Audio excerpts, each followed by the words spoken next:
concept of some on the right that there is a class of people who are considered the undeserving poor, of the notion that there's, some people who are just, this is the stereotype of the welfare queen that Ronald Reagan propagated, that the undeserving poor stretched back at least 30 or 40 years. The notion there's some people who are just, too lazy.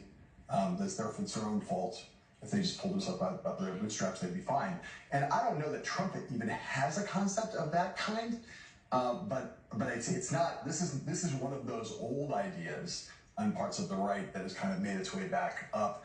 And I don't know if it's that well thought out, or if it's just in the end they think this is all just a giant game. And so the game, if you're a deal maker like Donald Trump and like some people in the Republican Party are in this area, and Democrats are doing this too. Everybody's leveraging each other. But for Democrats, there's like a line where it's like, we'll leverage to a certain point, but we won't leverage over that line. But the Democrats aren't in charge of anything. They can mention it if they wanted to. I understand, but there's leverage on both sides, though. They try to apply political leverage. I'm not blaming Democrats here. I'm just saying both sides are engaged in a game of chicken. They are playing. That's what shutdowns are, and people try to find leverage points and weak points on the other side to inflict political pain on the others. But this is a thing where that's a line that you would never imagine. I say this kind of not in a partisan way, because I can't even imagine some of the worst Republican administrations we've seen ever saying we have a discretionary fund here and we're just not going to tap it.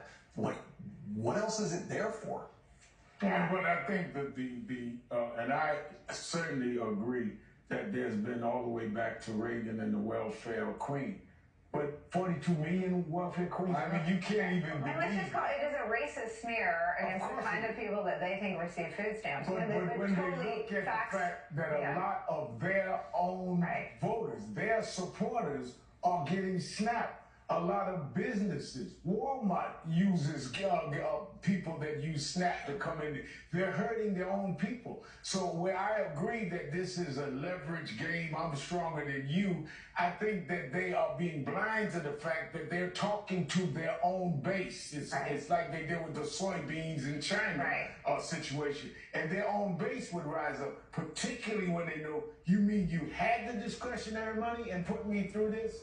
And you're going to use some 40-year-old welfare queen mentality?